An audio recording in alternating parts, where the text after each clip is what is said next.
Hello बच्चों, आज मैं आप लोगों को क्लास 6th की जो आपके पास न्यू एनसीईआरटी की बुक है ना, उसमें जो चैप्टर नंबर 5 है प्राइम टाइम, हमने ये चैप्टर स्टार्ट कर रखा है।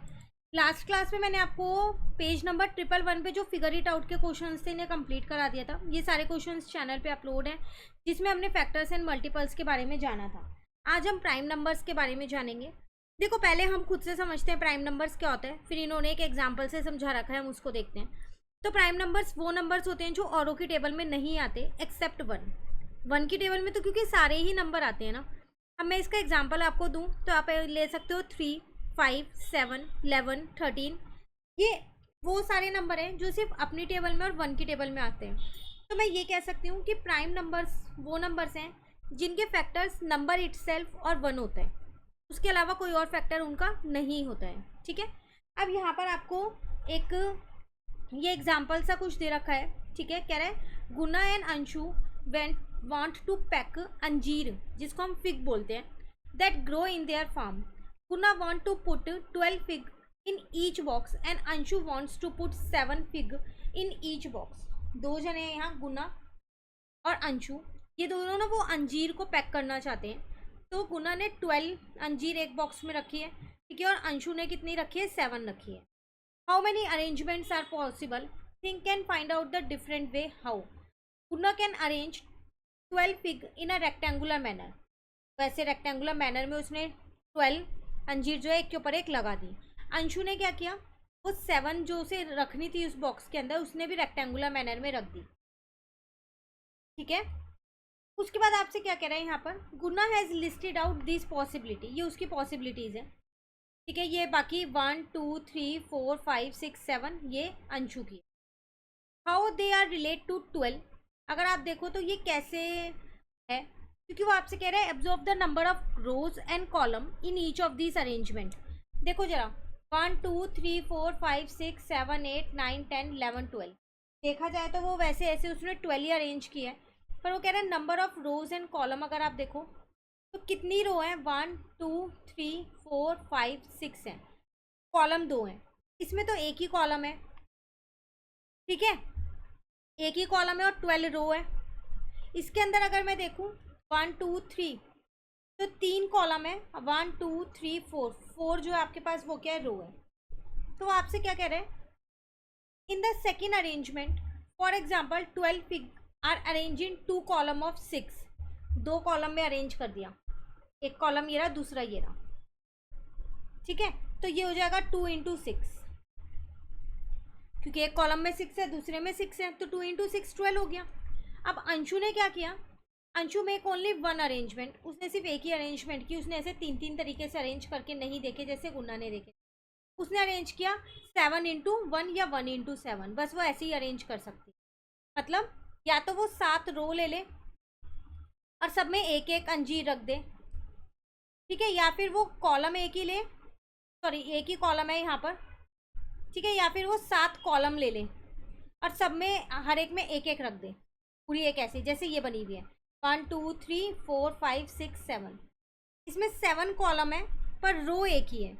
या फिर वो ऐसा कर सकती है कि 7 कॉलम ना लेके एक कॉलम ले ले और रो 7 ले ले, तो वो 2 ही तरीके से अरेंज कर सकती है, इसके अलावा कोई और तरीके से वो अरेंज नहीं कर सकती है। तो इन ईच ऑफ गुनाज arrangement multiplying the number of row by the number of column give the number 12। कह रहा अगर मैं ये वाली अरेंजमेंट देखूं जो गुन्ना की थी, तो उसमें क्या है, जब भी मैं रो को कॉलम से मल्टीप्लाई कर रहा हूँ तो मेरा आंसर 12 ही आ रहा है। देख लो यहाँ पर 1, 2, 3, 3 रो है, 3 कॉलम है, 4 रो है, आंसर 12 ही आ रहा है। यहाँ 2 कॉलम है और 6 रो है, आंसर 12 ही आ रहा है। यहाँ एक कॉलम है और 12 रो है, तो आंसर तब भी 12 ही आ रहा है ना। अब वो आगे आपसे क्या कह रहे हैं यहाँ पर? तो the number of row and column are factor of 12। तो नंबर ऑफ रो और कॉलम जो आप बना रहे हो वो 12 के फैक्टर्स हैं। 12 किस किस की टेबल में आता है? 1 की में आता है, 2 की में आता है, 3 की में आता है, 4 की में आता है, 6 की में आता है और अपनी में आता है। तो आपने वही नंबर्स तो ले रखे हैं यहाँ, 1, 2, 6, 4, 3, यही सारे नंबर्स तो हैं, तो ये इसके फैक्टर्स हो गए। ठीक है, now we can say that the number 12 can be arranged in a rectangle in more than one way as 12 has more than 2 factors। तो कह रहा है कि जो 12 है ना उसको हमने क्या किया, एक से ज़्यादा तरीके से अरेंज करके दिखा दिया जो 12 अंजीर्स थी। क्यों? क्योंकि 12 के एक से ज़्यादा फैक्टर्स होते हैं, मतलब खाली 1 और 12 नहीं होता, और भी फैक्टर्स होते हैं। ठीक है, पर हम 7 को क्यों नहीं अरेंज कर पा रहे हैं? क्योंकि 7 के कोई फैक्टर्स नहीं होते। जो अंजीर अंशु के पास थी हम उन्हें क्यों नहीं अरेंज कर पा रहे हैं? क्योंकि 7 के और फैक्टर्स ही नहीं होते। 7 के फैक्टर्स सिर्फ 1 और 7 ही होते हैं, इसलिए हम उन्हें अरेंज नहीं कर पा रहे हैं। ठीक है, वही चीज़ यहाँ लिखी है। The number 7 can be arrange in only one way as it has only 2 factors. तो number that have only 2 factors are called prime number. उन नंबर्स को हम क्या बोलते हैं? प्राइम नंबर्स बोलते हैं। ठीक है, और जिन नंबर्स के 2 से ज़्यादा फैक्टर्स होते हैं उन्हें हम क्या बोलते हैं? Composite number. अगर हिंदी में बताएं तो कंपोजिट नंबर वो नंबर्स होते हैं जो औरों की टेबल में भी आते हैं, जैसे 4, 6, 9, 12, 8, कोई सा भी ले लो जो औरों की टेबल में भी आता है। ठीक है, उसके बाद आपको यहाँ पर बताया गया what about 1 which has only 1 factor, the number 1 is neither prime NOR composite. अब बात आती है, हमने नंबर्स तो देख लिए, लेकिन अगर मैं 1 की बात करूँ तो देखो 1 सिर्फ एक ऑड नंबर होता है, ये ना तो प्राइम नंबर होता और ना ही कंपोजिट नंबर होता है। ये चीज़ आपको याद रखनी है। ठीक है, अब कह रहे हैं how many prime numbers are there from 21 to 30। 21 to 30 के बीच में कितने प्राइम नंबर्स हैं? तो एक तो 23 है, 24, 25, 26, 27, 28, एक 29 है। 2 ही नंबर्स हैं जो प्राइम है। ठीक है, then how many composite numbers are there. तो बाकी के बच्चे कंपोजिट ही तो है, 22, 24, 25, 26, 27, 28, ये सब आपके कंपोजिट हो गए। क्लियर? चलिए, अब कह रहे हैं can we list all the prime number from 1 to 100। यहाँ पर 1 to 100 तक की वो लिस्ट दे रखी है जो सारे प्राइम नंबर्स ही हो खाली। तो आपको करना क्या है, ये एक बहुत अच्छी सी एक्टिविटी है। आपको इसमें क्या करना है, यहाँ पर पहले 1 to 100 तक के नंबर्स लिख लेने हैं जैसे कि यहाँ लिखे हुए हैं। उसके बाद जितने भी 2 के मल्टीपल्स हैं ना उन सबको क्या कर देना है, आपको यहाँ पर सर्कल कर देना है। 2 के मल्टीपल्स को करना है।